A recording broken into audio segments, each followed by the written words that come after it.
On.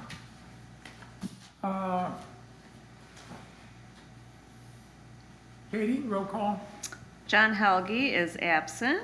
Jerry Haw, Yes. Sam Corum, I'm here. David Blair, Here. Vidar Larum, Yes. Sarah Stevenson, Here.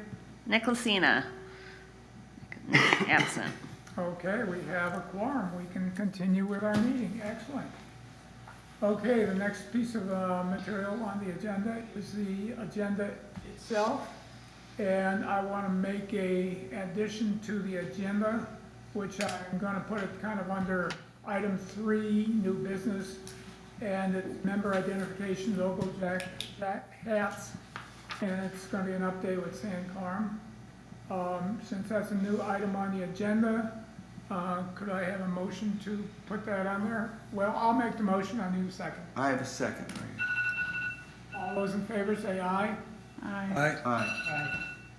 Item is on the agenda. Now, going back to approve the full revised agenda. Could I hear a motion or a second to approve the new revised agenda? So move. Those in favor say aye. Aye. Motion passed. Okay, moving on, citizen public comment. Good morning, afternoon, thank you, thank you. Comments by the public? Did you want to make a comment? Or are you guys with the Conservation District or what? Just me, Just you? just myself. This is Tom Swedenborg. We all know Tom, most people know Tom. And he has a concern, and I talked to you about this, Jerry.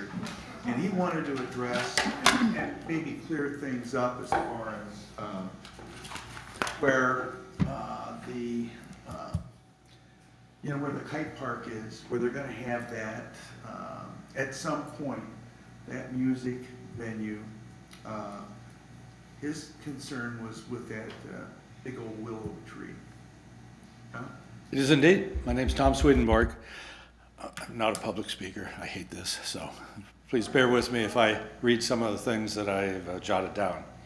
I'm not a native, but I have chosen to live here for about 26 plus years, and I love Manistee. It's what I think is in the city's best interest that brings me here today. I'm not against progress, but I would argue for just careful, considered, conservative progress, if that's not an oxymoron. For instance, the hotel, I know that was very controversial at the end of First Street, but after 2 years of operation, even though I haven't stayed there, I can say that I have never not been able to park at the First Street beach. We have a restaurant and great patio to meet up with people down there, and a nice venue for local musicians. And we can now say we have the #1 beach in Michigan. Now, concerning the proposed Manistee bandshell to be developed at Kite Park, which is a park, between the Lions Pavilion and First Street Beach, I believe this project, if well thought out, could be a big plus for Manistee. I just would urge you to not throw out the baby with the bathwater. At the southern end of the project stands a majestic tree about 50 feet tall and maybe 80 feet in diameter. Not the trunk, of course, but the canopy. And I believe that is the concern of this commission. While I don't want to tell you your job, I'm going to remind you. The Manistee Tree Commission bylaws and rules, and I quote, "Your duties are to make recommendation to the City Council for beautification and improvement of the city's landscape, to advise regarding trees, bushes, shrubs, plants, and any vegetation located within the city's right-of-ways, city parks." So here you have an overlap with the Parks Commission, but this is your concern, and other city property. When you get to the city ordinance number 1026, it defines the commission, duties of the commission. 1026.04 says the commission will provide advice to city personnel on the planting, pruning, care of trees on public property, which includes the parks, of course. Furthermore, it is the tree commission shall have the duty, obligation, to locate, select, identify any trees which meet the definition of landmark trees. That's defined within your by rules. A tree may qualify as a landmark tree if it meets one or more of the following criteria. Species, rarity, well, it's a willow, so I don't think it's rare. Old age, I would estimate it's over 55 years old. Association with a historic event or person, no. Or abnormally great scenic enhancement or beauty. Abnormally scenic enhancement or beauty. So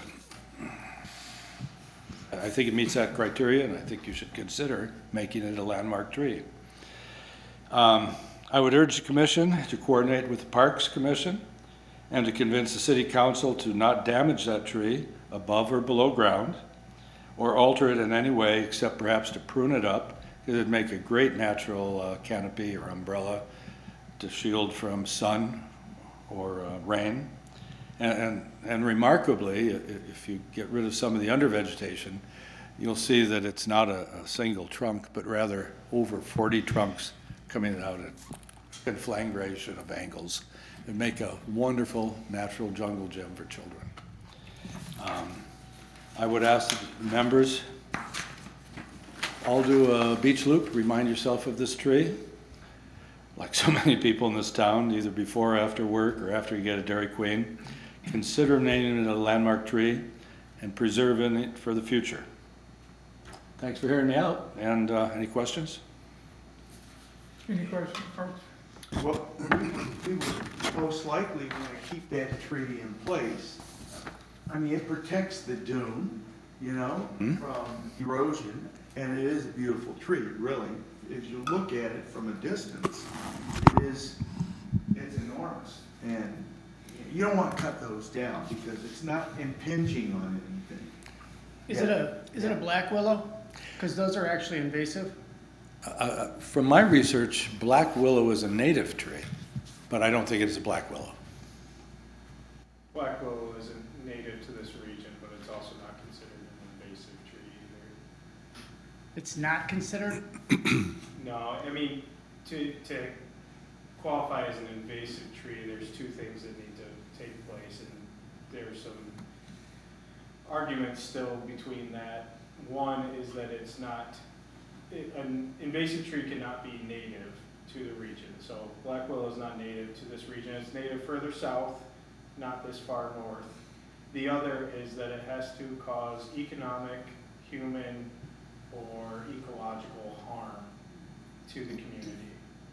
So if you could make that argument that it is one of those three things, you could classify it as an invasive tree. But that's where there's differences of opinion on ecological harm. Black willow is one that does filter pollutants in groundwater, so there are benefits to it. If we were to plant trees as the conservation district this far north, black willow would not be on our species list, but we are also not out chopping them down. So. They do thrive here?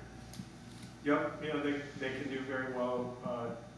Traverse City has some champion black willow trees that have actually been used for genetic grafting through the Archangel Tree Archive in Kopmish. So there are some very old black willows here. They, you know, just because they do well here doesn't mean that they're native or belong here. A lot of things will do well here. Autumn olive, tree of heaven, they all do well here. So that's not really an indicator that it should be here. It's, you know, you have to look at the negatives that are associated to it, and black willow does not have a lengthy list of negative implications as some of those other species have. How long can a willow live? I wouldn't know right off the top of my head, but somewhere between 200 and 300 years maybe. And being that it's not a single central trunk, but like I said, 40 different trunks coming out of the sand, what would you think it is? I don't know. I'd have to look at it closer, But they're, you know, just based on what you've said there too, that also raises another question of structural integrity in my eyes. In evaluating it to see if there would be any further concerns with the structure. And I'm assuming that's part of the inventory. It probably was inventoried. So. Okay, go ahead, Jeff. So I've been part of I've been part of two different groups that have looked at putting a band shell in that area, or at least at Fifth Avenue Beach. That's how this is coming up.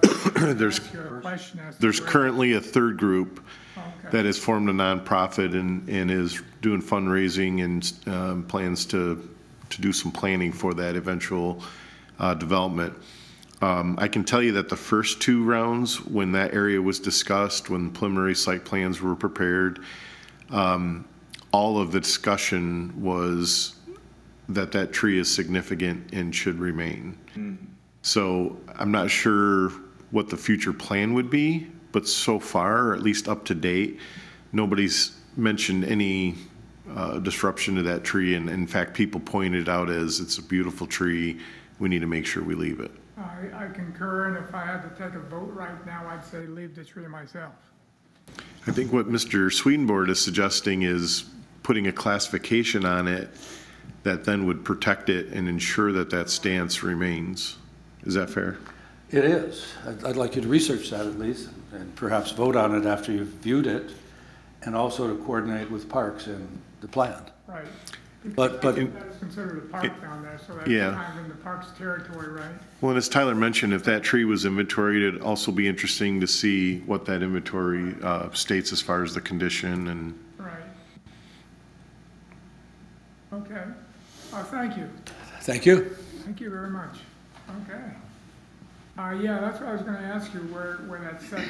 As far as I know from what I've heard, it's still down the road quite a ways for building a band shelter or whatever they wanna build there. That's what I've gathered over the last several years and what I've seen in the paper and so on. So we got a ways to go, but as I said, that's good. We should move forward and see what we can do to make it a tree of your suggestion there and protect it, make sure it's protected. What is the term that you had, sir? Landmark. Landmark, Landmark tree? right. It is defined in the city ordinance and The ordinance. the bylaws of this commission. Right, To get it classified as landmark. right, Correct. right, And you classify it. right. Okay, Well, we should just go take a look at it. well, we should. If you haven't seen Yeah, it. right. Take a look at it again, and then we'll go from there, and perhaps at the next meeting, Our we'll next meeting, we'll set make up it, a committee of some sorts to see whether we can go ahead and yeah, and put the put wheels in motion. justification, wheels in motion, right, to, Is everybody familiar with the location? Yeah, of the tree that we're talking about. Yeah. That are, right, you know about, everybody's aware of it, right. Okay. But I haven't looked at it that closely like he has down the video, I've just driven by, but maybe I'll stop and take a look at it. I will add too that there are several different species of tree willow. Not saying that it is a black willow, because I Okay. haven't looked at it closely, but most tree willows this far north are not native to this region. Most of our willows are shrubs, so, and they're extremely difficult to tell apart in some situations what the actual species is. So I would want to know exactly what species it is before a decision is made. Okay, moving on. Tyler, do you have an update for us on the DNR progress on our grant? Yeah.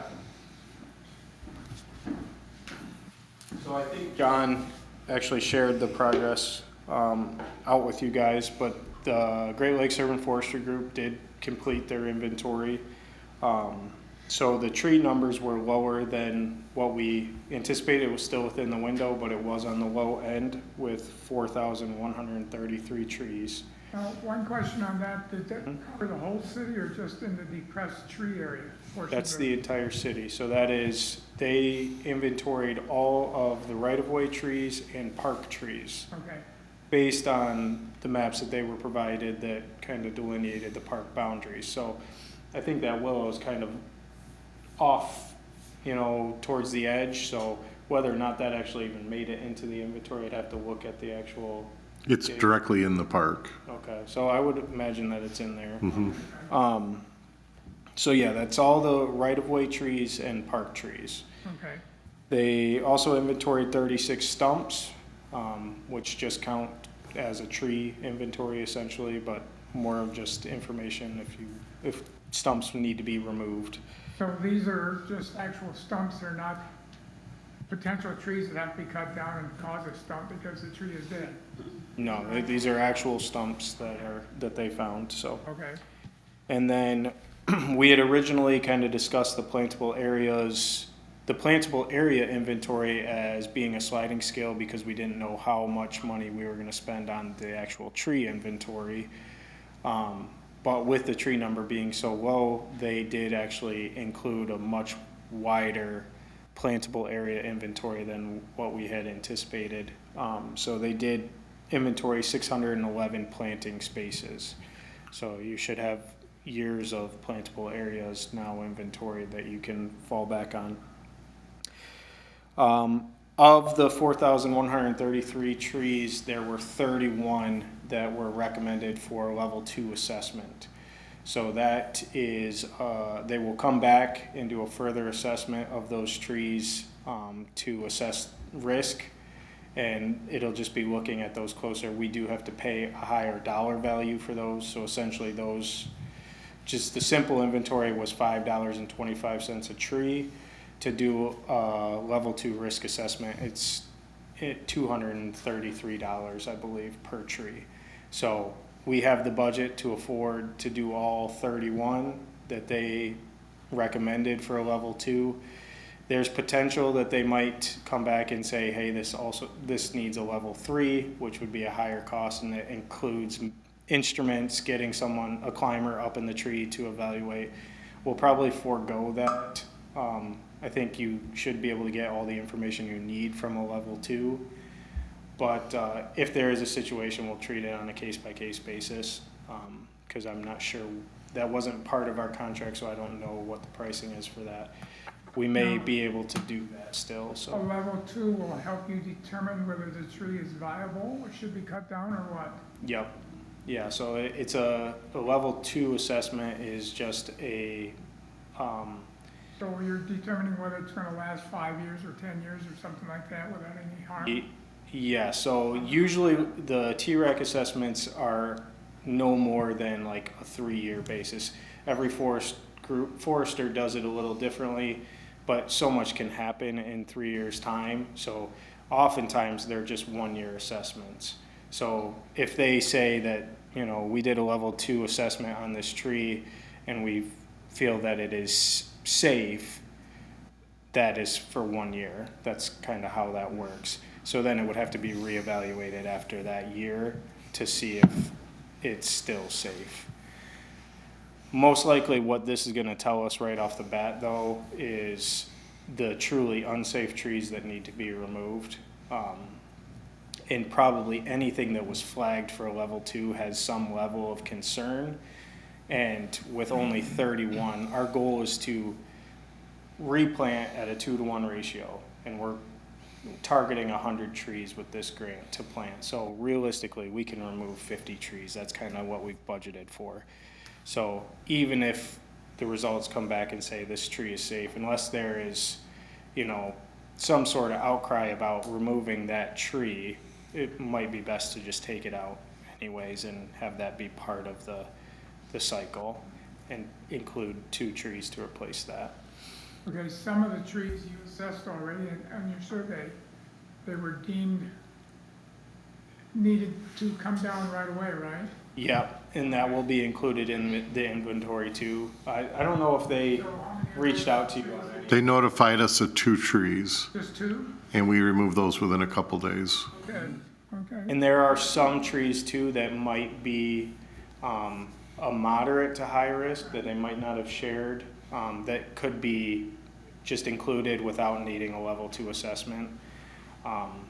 So just from the initial one, they were looking for, hey, this is an extreme hazard, let Jeff know. But there might also be some that they were like, this is still a hazard, but not an immediate concern.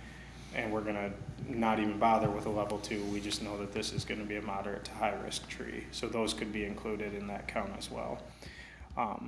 Where it basically is a cost savings. We know that it's probably a moderate to high risk just from looking at it. We don't need to spend the $230 to reevaluate it further.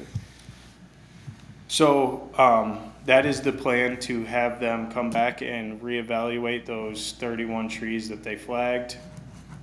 And ultimately where we're at right now, we are under budget for this phase of the project.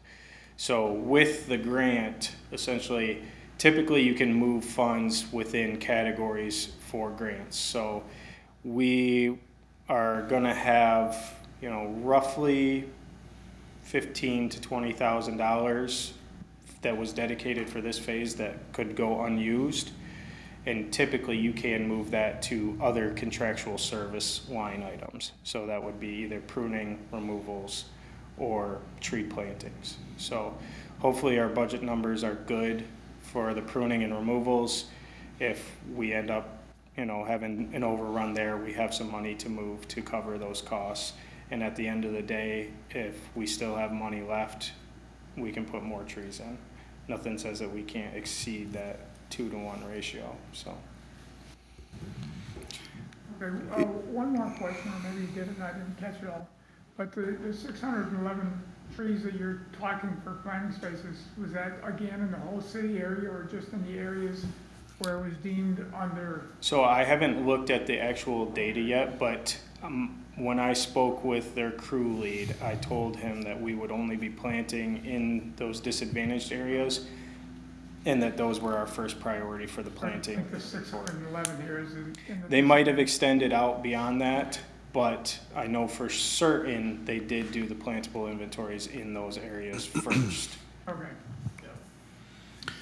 If I could just make a couple points. sure. So we had some internal discussions, and as you're aware, when you get the trim and removal requests throughout the year, unless they're immediately dangerous, we typically build a file of those, and then real late in the year or into early the following year, our crews will do the cutting or the trimming. So what we've talked about is taking the list of the recommended removals that come out of the level 2 assessments, comparing those to the trees that have already been approved by this commission. And then my staff would do those. The other ones could be done by contract. And that way we're balancing the workload and maintaining in respect to the union work, Right. and taking advantage of the grant and the contract. But based on the numbers that Tyler just presented, that's 31 trees that they recommended for a level 2 assessment, right? Out of 4,131. Right. That's less than 1% of the full inventory. At first blush, that tells me that our program's working and has been very effective by reporting, having the citizens report and request, and the commission review and make those recommendations, and then us, the Public Works, having a program every year. I think that's pretty good. Yeah, and there is a little bit of a dark figure to that, like I mentioned before. The level 2 recommendations are really reserved for the ones where they're like, they need to spend more time looking at them. And I have not seen the full data set yet, so that's my caveat to this. But there are situations where you don't need a level 2 to assign a moderate to high risk. So there could be more out there that did not get flagged for that level 2. I just don't know what that number is, but I can definitely get that for next month's meeting, so we have an idea of what we're looking at. Okay. And then also the engineers were able to complete the roadway right-of-way GIS layer. So in our GIS, we've got a color-coded map that shows right-of-ways that are the typical 66 feet, a layer that shows whether, you know, when they're larger than that, layers that show when they're smaller than that, if you will. And there's two different ranges below 66. So we have we have that information at our fingertips now. So Jeff, maybe at the next meeting, could you maybe bring that too and flag it over here and let's see what we're talking about? Yeah. Show us what you got for bells and whistles and so on. I'd be impressed with it.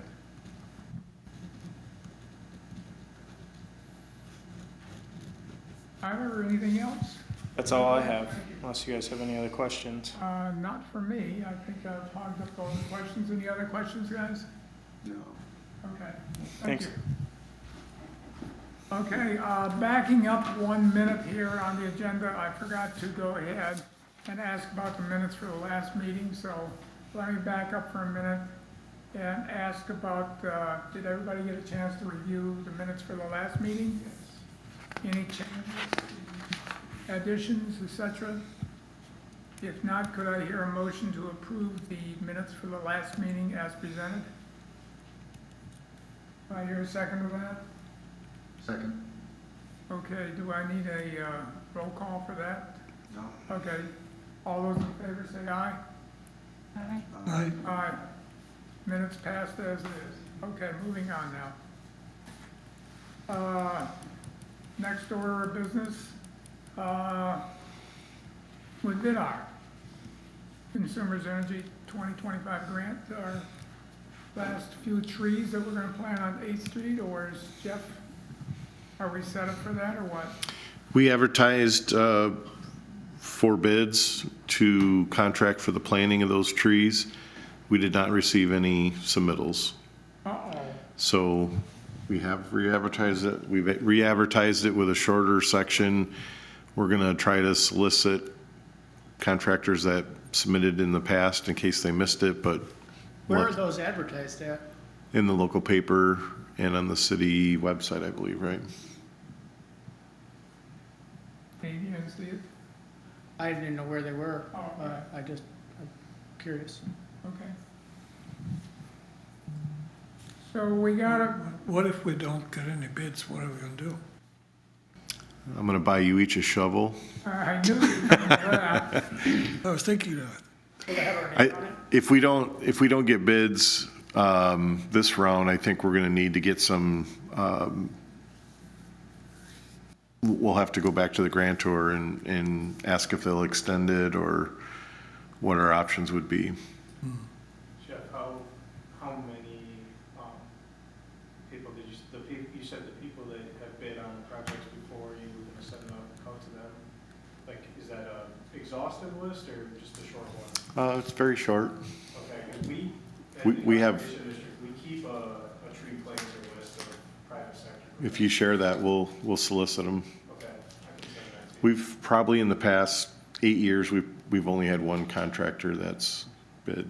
It is more of a list for like reforestry, so a lot of them are like machine planters too, but there's definitely hand planters and larger tree stock planters on there too. Yeah. It doesn't hurt for us to send in the advertisement, so. Okay. Okay, well, that's good. Yeah, let's hope we get a contractor and get this settled, and so we don't have to go back to the people that gave us the grant and go from there. And Jeff, I'm sure you'll keep us posted. Yes. Okay. Any other comments, questions on that subject? Okay. Moving on to item number 3, and Sam's got it. He's talking about our member identification logo.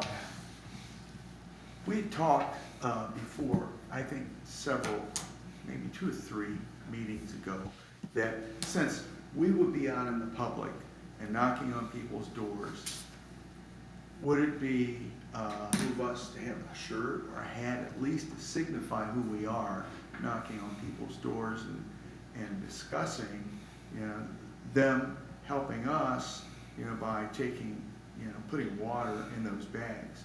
So we went and we looked at 3 hats, And these are, well, a bunch of hats. These are the three that I brought back. And wanted your two things. One, do we still want to do this? And two, which hat would you prefer?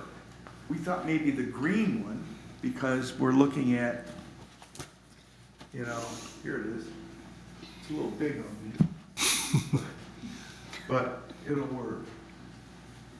Here's one. And then white we weren't quite sure on, but we brought it anyway. And then this one, right here. Somebody's got any thoughts on it, so on. Yeah, I mean, so, What kind of budget are we working with?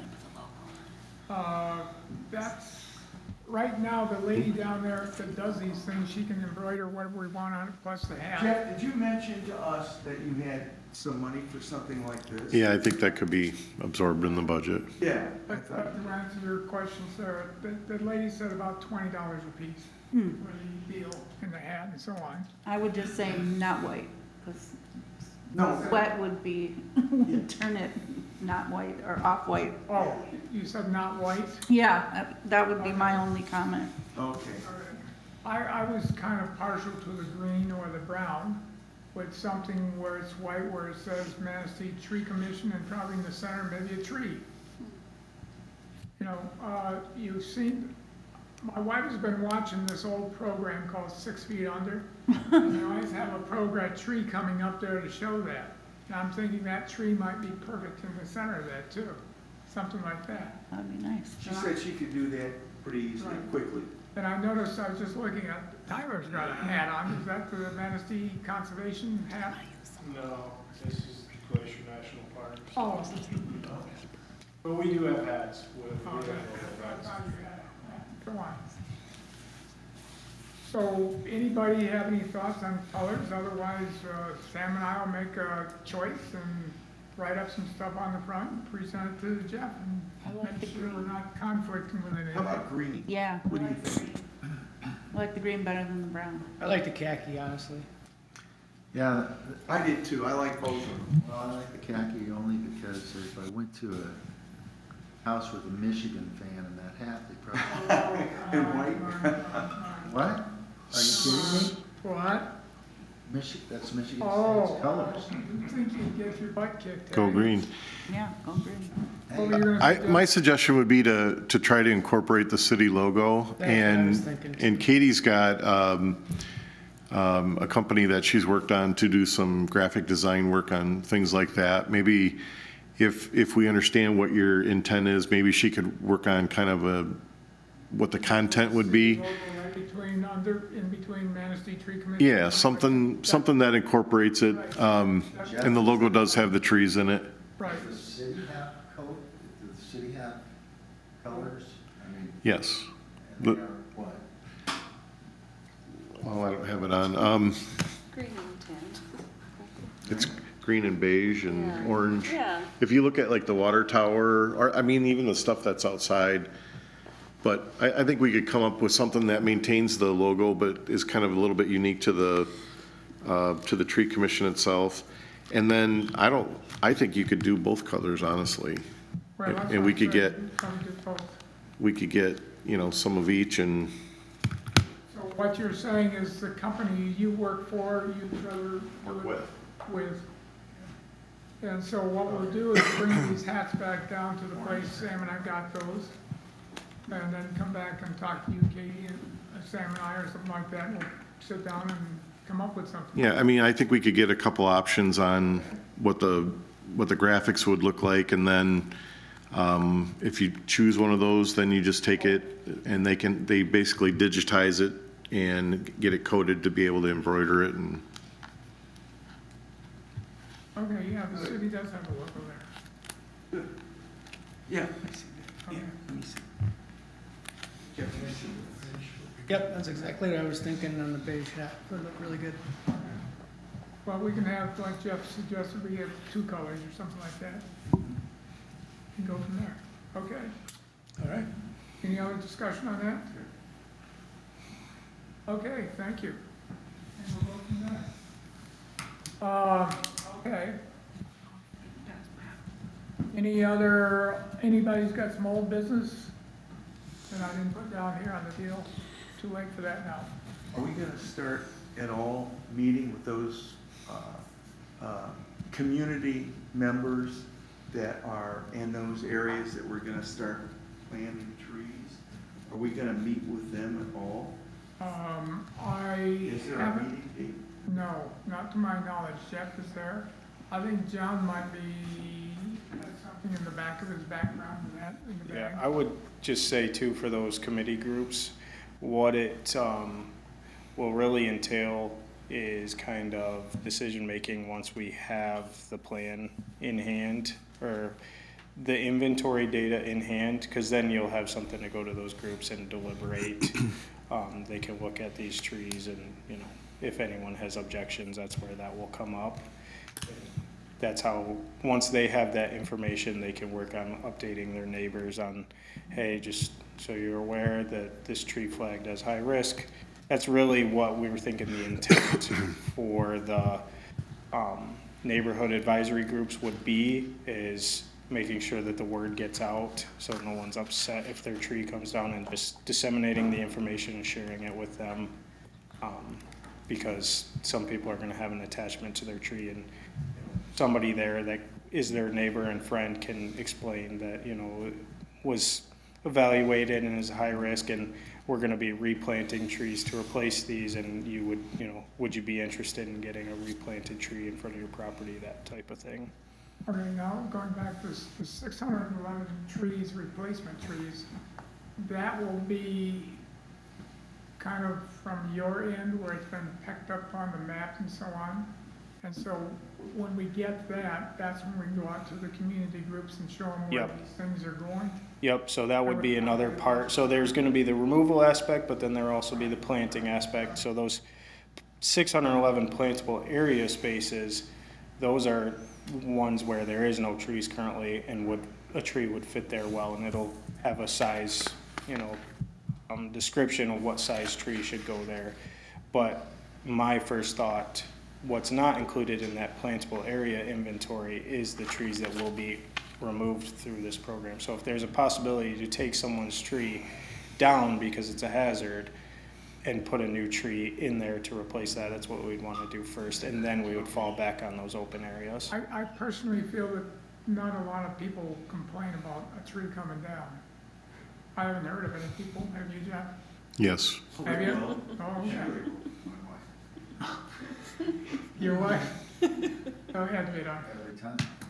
Question, so I understand correctly, so we have 611 possible locations for new trees. Yes.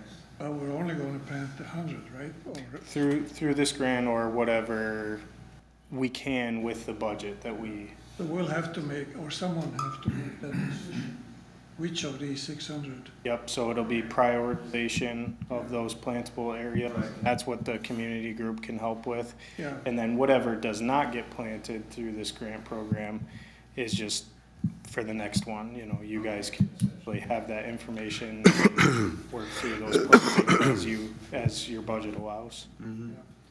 The trees, the 100 trees or whatever that are originally part of it, are those planted by the same people that did the inventory, or is that something else? Nope, it would be bid out again to a private sector. So we're doing it in 3 bid phases: the bid for the plan and inventory, bid for removal and pruning, and bid for tree planting. Not saying the people that do the removal won't also bid on the tree planting. So what I remember John saying is right in line with what Tyler just said, is that he was working to form these groups to kind of get the framework for them. And then once the data was in hand, that then they would be prepared to meet, review the data, kind of come up with, you know, the scoping of what they needed. I think it's also a great opportunity, and as you pointed out, you've got 611 opportunities. You may be able to plant 100 new ones, but it's also a great opportunity to educate citizens that there's also this wonderful program that we do that heavily subsidizes the tree planting, and people can request that and get a new tree planted for $75. So I think they could work together and fill those gaps. Right. And then I also think that that data will help kind of project out, like the Consumers Energy Tree Grant, like how and where we apply for that grant in the future. And then, that's some great data that it's been studied, it's been reviewed, and we've got these gaps, and I think we would have great success with future grants as well. I concur with you, Jeff. Yeah, it's a step at a time. So where the next step is getting the data, and the next step is presenting it to the folks and reviewing it, go from there. So it's not the process that's going to happen tonight or tomorrow. It's going to take a process over the next several months and go from there. Any other comments, questions on the subject we were talking about? I have something on old business. There was some discussion about a tree removal at Sands Park that the school had requested. And in order to get a barrier-free walkway from the school to the playground and park area. And I just wanted to let you know that at the suggestion, or the city requested that if they remove that tree, that they replace it. And there's 2 new trees planted adjacent to where the old one was. Okay. They're planted now? They're planted. All right, Mm-hmm. good. Oh, was that right up kind of by the ballpark, the old football field? No. There's a couple of new trees going in there. No, this is where the parking lot is off of Maple Street, between Maple Street and the playground within Sands Park. Okay, good. They did plant several other trees on that parcel, We did. so there's a net gain for Right, sure. There is. Right. Okay. If there's nothing else, could I have a motion to adjourn the meeting? Tomorrow? Second? Great. Meeting adjourned. Thank you.